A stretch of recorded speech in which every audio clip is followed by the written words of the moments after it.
성만찬은 초대 교회 때부터 매주일 그 예배 때 그 행해왔던 기독교 예식 가운데 중심 의식이었습니다. 초대교회는 매번 모여 예배하면 거기에 반드시 성찬식이 있었다. 성찬식을 하겠다는 이야기입니다. 주후 2세기경 그 유명한 교부였던 저스틴이라는 사람이 쓴 그러한 문서에 보면 이런 말이 전해져 옵니다. 그리스도인들은 모일 때마다 성찬식을 가졌다. 그러니까 예배는 결국 성찬식이었다. 그런 이야기 얘기했습니다. 그러다가 이제 16세기에 들어와서 종교개혁자들에 의해서 이 성찬식에 대하여 이제 재조명하게 됩니다. 그게 이제 강조점이 좀 달라지기 시작했다는 것이죠. 그래서 유명한 종교개혁자 칼빈은 참다운 교회는 말씀이 바로 선포되고 성례전이 올바로 집행되는 교회이다 했습니다. 그리고 또 말하기를 말씀이 없으면 성찬은 바르게 집행될 수 없다라고 했습니다. 성만찬이 중요하지만 그러나 성만찬만으로 안 되고 여기에 말씀이 함께 가야 한다. 말씀이 여기에 함께 선포되어질 때 성찬과 함께 말씀이 가야 된다라고 하는 이야기를 했던 것입니다. 쉽게 하면 성만찬만 있으면 거기에 대한 설명이 없고 성만찬만 있으면 점점 이게 미신화되어지고 또 잘못되어질 가능성이 있다는 것이죠. 그렇게 되지 않기 위해서는 성만찬은 어떤 것이다. 이것은 무엇을 의미한다. 포도주는 무엇을 의미하고 떡은 무엇을 의미한다라고 하는 이런 말씀이 거기 선포되어져야 한다라고 하는 그런 이야기를 했던 것입니다. 그것은 이제 그 당시 혹은 또 그 이전의 구교가 이런 예전 중심으로만 흘러갔기 때문이었습니다. 그 말씀이 없는 예전 중심으로만 흘러갔기 때문이었습니다. 그래서 이제 종교개혁자들이 말씀을 강조했고 그 후에 개신교는 개혁교회는 말씀 중심 교회로 발전해갔고 구교는 역시 여전히 예전 중심의 교회, 성만찬 중심의 교회로 계속 이어져 왔습니다. 요즘 와서는 구교에서도 그 강론의 시간이 꽤 많아지고 또 이렇게 강조되어지는 것을 봅니다만은 그건 이제 개신교에 많은 영향을 받았기 때문이겠죠. 그 후 종교개혁 이후 이 성찬 중심의 예배 전통과 복음 선포 즉 설교 중심의 예배 전통으로 나뉘어져서 쭉 현대까지 이르게 되었는데 이제 이게 너무 한쪽으로 강조하니까 결국 현대교회에 와서는 이 둘의 균형과 조화를 이루어야 한다. 초대교회의 예배의 원형을 되찾아야 한다. 회복해야 한다라고 하는 이제 움직임이 일어나고 있습니다. 자, 그런 맥락에서 본다면 성만찬은 대단히 중요한 그러한 예배의 그 형태고 의식이었다는 것입니다. 즉 이것은 성만찬은 본질적으로 하나님께서 성령의 능력을 통하여 그리스도께서 베풀어 주신 그리스도를 통하여 베풀어 주신 은혜의 성례전이다라고 그렇게 정의할 수가 있겠습니다. 그러니까 이 성만찬에는 우리가 통상 성만찬을 하게 되면 주로 그리스도께서 십자가에 못 박히신 그 점만 생각하기 쉬운데, 그죠? 왜냐하면 예수께서 체포당하시기 전날 밤, 그 밤이죠. 그날 밤에 이제 제자들을 모아놓고 식사를 하시고 성찬식을 재정하셨잖아요. 그러니까 그 후에 체포되시고 십자가 처형당하시고 부활하셨으니까 그 예수님에 관련된 것으로만 이해하기 쉬운데 그게 아니고 이 성찬식 속에는 삼위일체 하나님의 인간을 향한 특별한 관여와 개입과 역사가 있다라고 하는 사실을 우리가 생각하고 그것을 발견할 수 있어야 한다는 것입니다.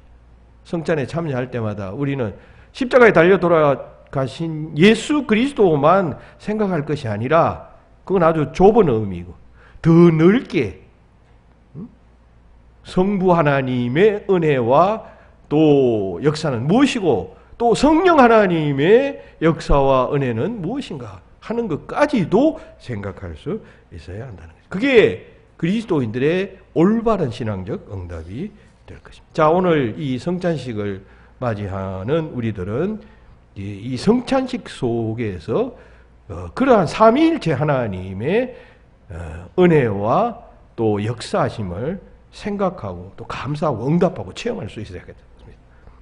자, 그러면 우리가 첫 번째로 생각할 것은 성부 하나님의 역사심에 대한 감사이겠습니다. 우리는 이 성찬식을 대할 때마다 성부 하나님에 대한 감사한 마음을 지녀야 합니다. 왜냐하면 궁극적으로 성찬식은 하나님 아버지께서 역사하신 것, 계획하신 것, 준비하신 것이기 때문입니다.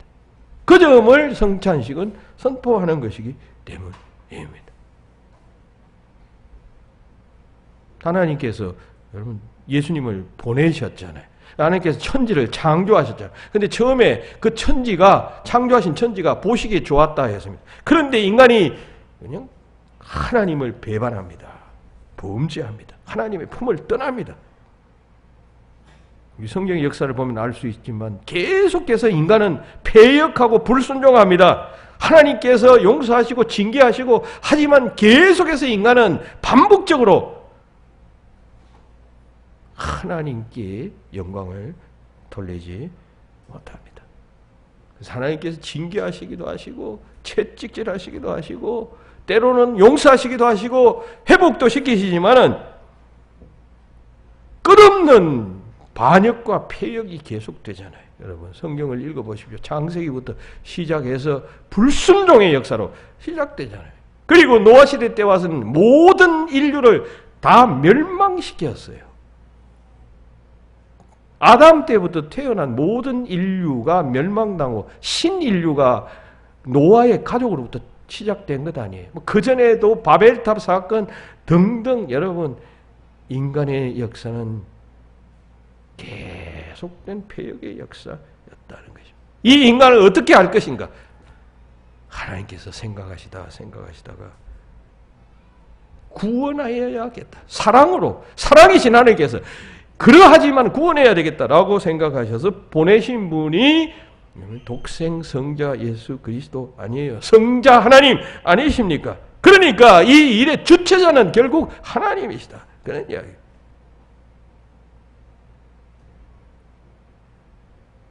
성찬식 예수 그리스도의 죽음을 상징하는 것이라면 여러분 그 죽음을 계획하신 분은 하나님 아니세요. 그리고 그 예수 그리스도께 구원의 사명을 부여하신 분도 하나님 아니세요. 십자가를 지라고 명령하신 분도 하나님이시기 때문에 그 성부 하나님의 그 같은 섭리적 은혜에 대하여 우리는 감사할 수 있어야 한다. 성찬을 대할 때마다 그 성부 하나님의 은혜를 감사할 수 있어야 한다.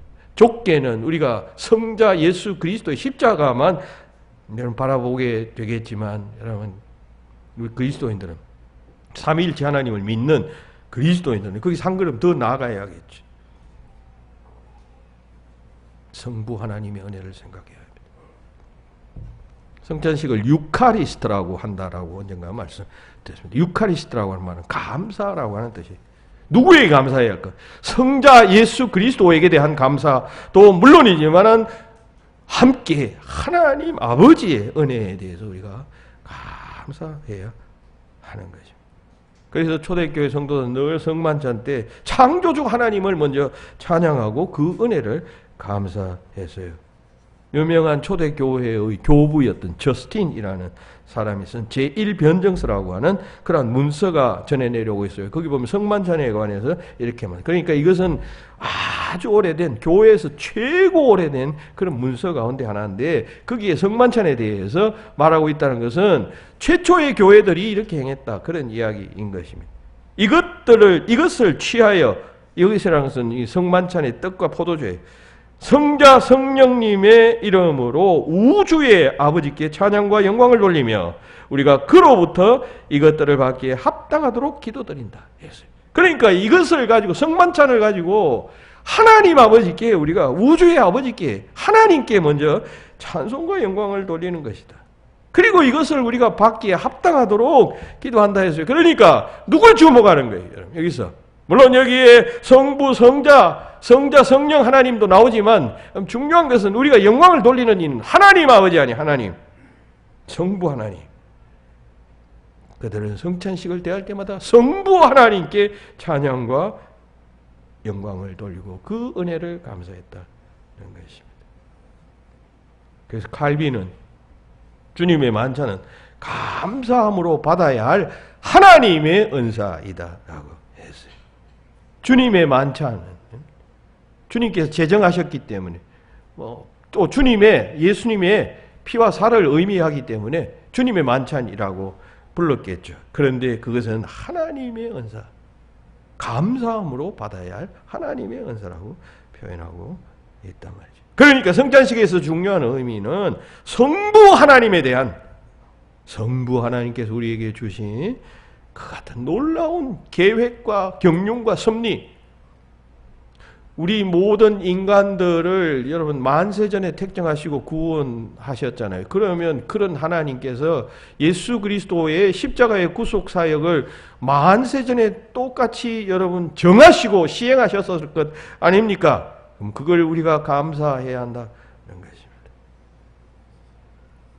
이 성찬을 대하면서 그 성부 하나님의 그 같은 은혜를 감사해야 한다. 그런 여러분 되시기를 바랍니다. 축원합니다.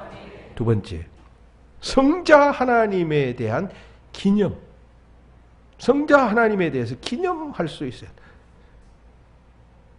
여러분, 이것은 예수님께서 그 유대인의 전통 명절인 유월절 때, 지금으로부터 2019년 전 유대인의 전통 명절 때에 제자들을 다락방에 모아놓고 유대인들의 유월절 식사를 나누시면서 유월절 식사 의식이 성만찬 의식과 유사해요. 그러니까 그것을 행하면서 이제 새로운 의식을 제정하신 것이죠. 그게 주님께서 제정하신 의식이에요.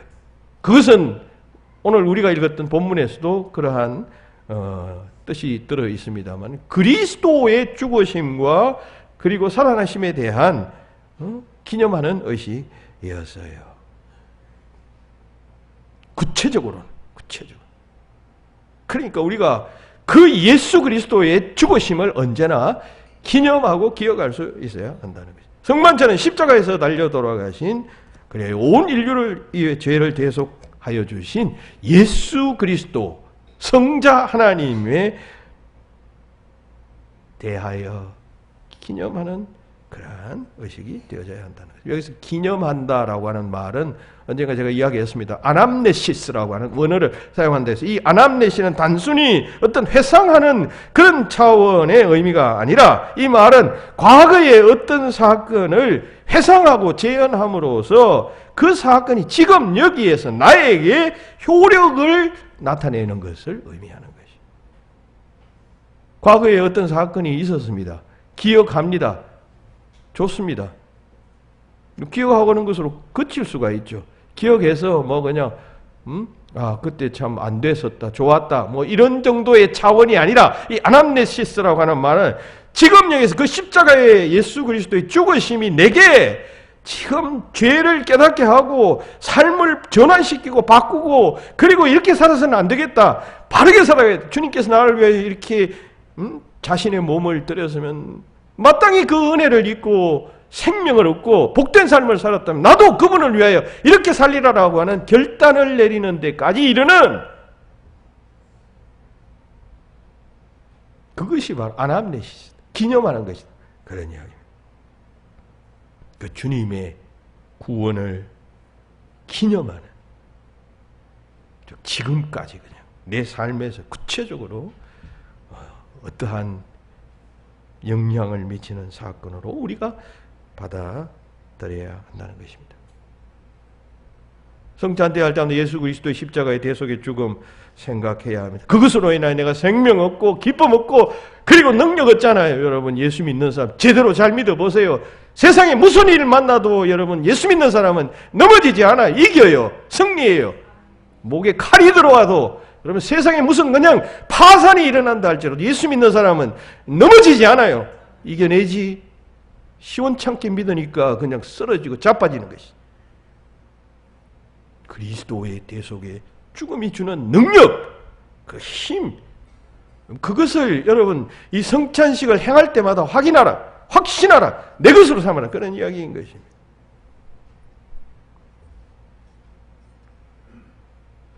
우리가 성자 예수님이신 예수 그리스도께서 십자가와 관련되어서 하셨던 일을 기념하라 할 때에 우리는 항상 예수님의 세 가지 그 직분을 생각해야 됩니다. 예수님은 세상에서 무슨 일을 하셨냐 할 때 크게 세 가지 직분을 행하셨어요. 첫째는 선지자의 직분을 행하셨어요. 선지자는 하나님의 말씀을 전하는 자 아니에요. 그러니까 예수님께서는 하나님의 뜻을 전하는 역할을 하셨어요.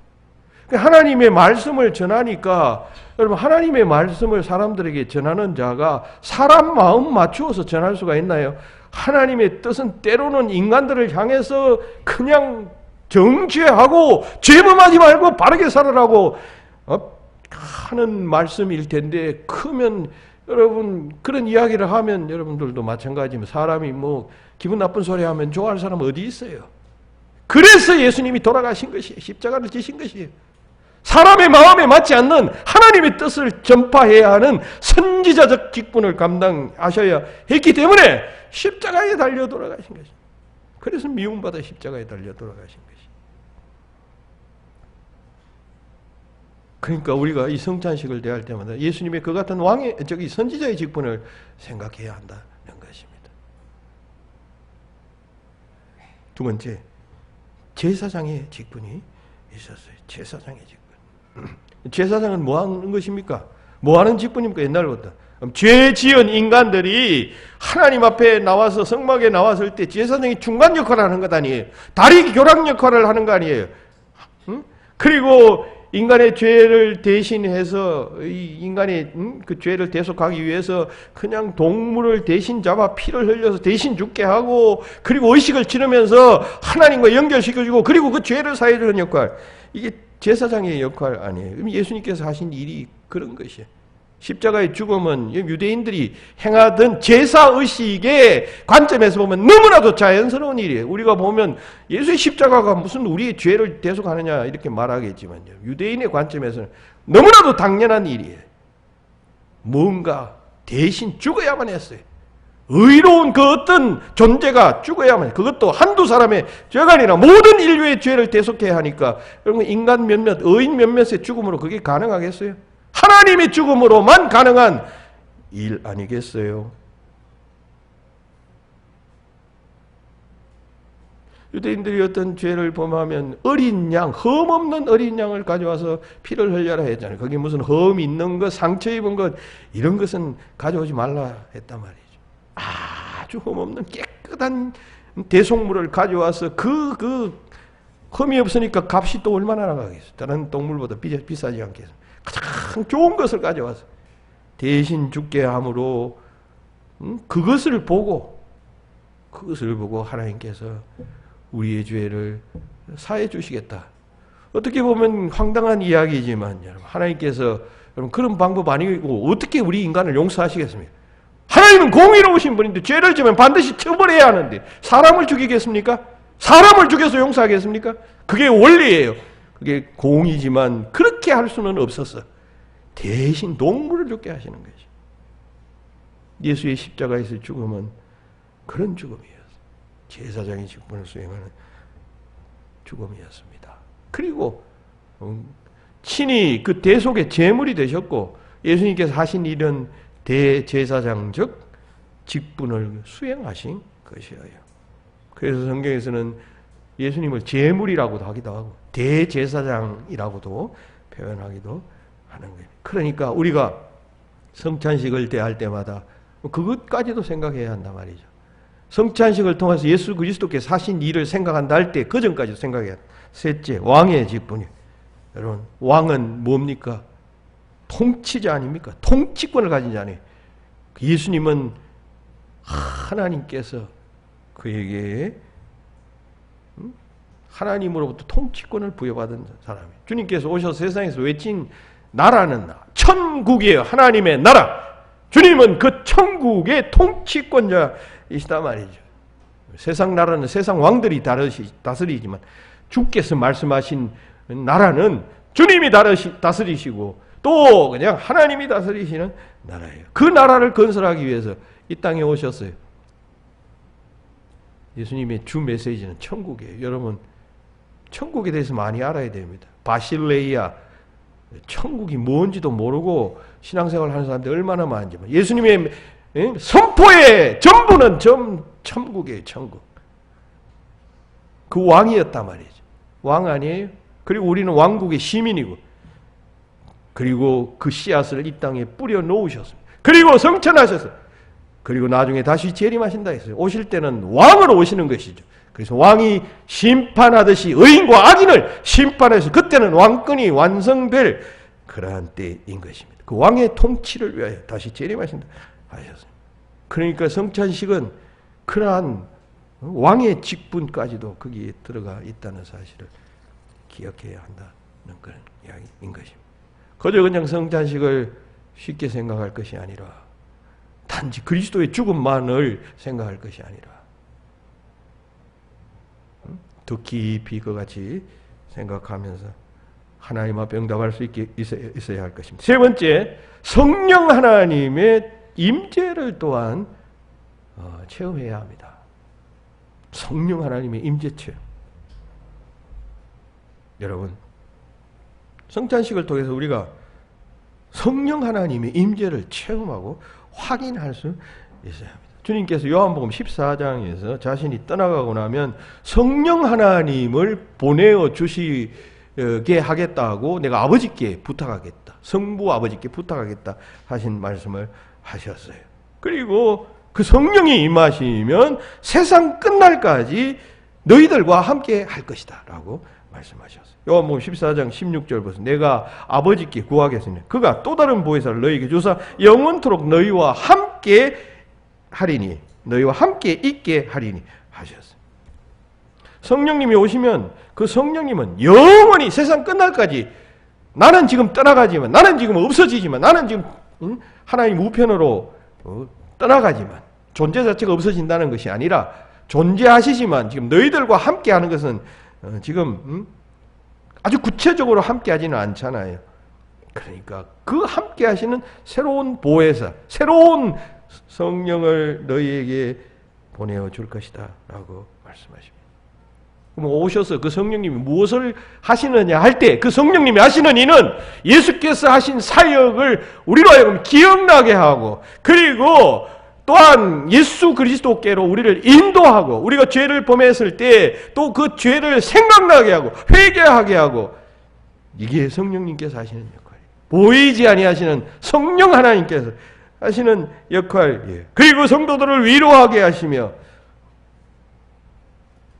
늘 예수님의 말씀을 순종하게 하시고 동행하게 하시고 예수를 구주로 영접하게 영접하도록 하셔요. 그게 성령 하나님이 하시는 일이에요. 그러므로 우리는 이 성찬식을 행할 때마다 여러분 성찬식 속에 벌써 성부 하나님이 하신 일, 성자 예수님이 하신 일에 대한 지금 감사와 기억, 기념이 있었잖아요. 그러면 여러분 이게 지금 여기에 성령님이 역사하셔서 그런 깨달음을 얻도록 만들어 주셔야 하잖아요. 그러니까 그런 역사하심이 여기에 있게 되기를 바랍니다. 그런 역사하심으로 인하여 내가 더욱 주님과 가까이 다가서기를 원합니다. 말할 수 있어야 한다. 고백할 수 있어야 한다. 구할 수 있어야 한다는 것입니다. 우리가 예수 믿으면서 성령 하나님에 대한 지식과 믿음이 매우 소홀해지기 쉽습니다. 그러나 여러분 기독교에 믿는 하나님, 기독교에서 믿는 하나님, 삼위일체 하나님이 삼위일체 하나님이에요. 너무 성령님 쪽으로 나가도 안 되고 너무 성부 하나님 쪽으로 나가도 안 되고 성자 예수님 쪽으로만 나가도 안 되죠. 여러분 삼위일체 하나님 균형 있게 잘 볼 수 있어야 합니다. 여러분들이 예수 믿고 또 말씀을 들을 때 성찬식에 참여할 때 그냥 마음에 감동이 오고 깨달음이 오고 뉘우침이 온다는 것은 여러분 자신의 우리가 그냥 인간적인 관점에서 보면 내 마음이 동해서 그런 것이지 이렇게 말하지만 실제로 그것은 성령님이 역사하시는 것이에요. 성령님께서 여러분들의 마음을 동하게 하시고 그리고 바로 보게 하시며 그냥 이러한 믿음을 해치는 다른 어떠한 모든 것들을 다 단절하게 하시고 막아주시고 하기 때문에 그런 응답이 생겨나는 것입니다. 성찬을 나눌 때 그 성령님께서 임재하여 주시옵소서. 그 임재의 체험을 간구할 수 있어야 합니다. 그래야 그 성찬이 참된 성찬이 될 수 있기 때문인 것입니다. 여러분 이 세상에서 가장 복된 시간은 무엇일까요? 성찬식 하는 시간이겠습니다. 성찬식은 분위기는 무겁지만 이것보다 더 복된 의식이 어디 있을까요? 성찬은 보이는 말씀이라고 말해요. 설교는 들리는 하나님의 말씀이지만 성찬은 보이는 하나님의 말씀. 그러니까 이것을 보시면서 떡을 떼고 잔을 들고 그리고 그 떡을 먹고 잔을 마실 때 여러분 느낌과 감각이 있지 않겠어요? 그것을 볼 때만 오늘 제가 말씀드린 이 세 하나님의 삼위 하나님께서 하셨던 일들을 묵상하고 생각하고 그리고 그것으로 끝나는 것이 아니라 감사하고 그리고 기념하고 그리고 여기에서 그 성령 하나님을 체험하는 역사가 있어져야 합니다. 그것이 성찬의 유익인 것입니다. 그러므로 이것은 얼마나 소중한 일입니까? 우리나라 초기 교회 때는요, 성찬을 받지 못하게 하는 수찬정지라고 하는 그 교회의 큰 징계가 있어요. 징계. 우리 지금도 헌법에 있습니다. 수찬정지라는 징계가 있는데 징계 가운데 하나가 있는데 이건 옛날 우리 한국 교회 처음 초기 교회 때 수찬정지가 굉장히 그 교회 안에서 자주 행해졌습니다. 그리고 큰 징벌로 여겨졌습니다. 예를 들면 교회의 중직자가 잘못하면 일정 기간 수찬정지를 당했어요. 교회의 장로가 3차례 예배에 빠지면 일정 기간 수찬정지 내렸어요. 요즘은 성찬에 참여하는 것을 대수롭지 않게 생각합니다. 오히려 그냥 다른 일이 있으면 빠져버립니다. 성찬식에 참여하죠. 바쁘다고 빠지고 기분 나쁘다고 빠지는 사람도 있어요. 또 어떤 사람은 성찬을 죄를 지면 못 받지 말라라고 하는 성경 말씀이 있잖아요. 그러니까 자기 스스로 생각할 때 나는 죄가 있으니까 성찬을 받을 수 없다 판단했는데 그것도 그냥 그 성찬 예배 자리에 앉아가지고 성찬을 안 받으면 다른 사람이 보면 또 이상하게 생각할까? 부끄럽다고 일부러 그냥 예배에 참석 안 하는 자도 있다는 것입니다. 수찬 정지를 스스로 그냥 선택하고 있어요. 이게 다 믿음이 부족하기 때문에 생겨나는 일을 위하여. 성찬은 하나님의 은혜의 말씀이에요. 보이는 말씀이에요. 성찬을 대할 때마다 성부께서 하신 일, 성자께서 하신 일, 성령께서 하시는 일을 마음속에 깊이 생각하고 그 은혜를 감사하고 찬양하고 하나님 일생 주께서 나를 위하여 이같이 희생하셔서 나도 주님을 위하여 주님처럼 할 수 있는 일을 행하겠습니다. 결단하신 저와 여러분들이 되시기를 예수님의 이름으로 축원합니다.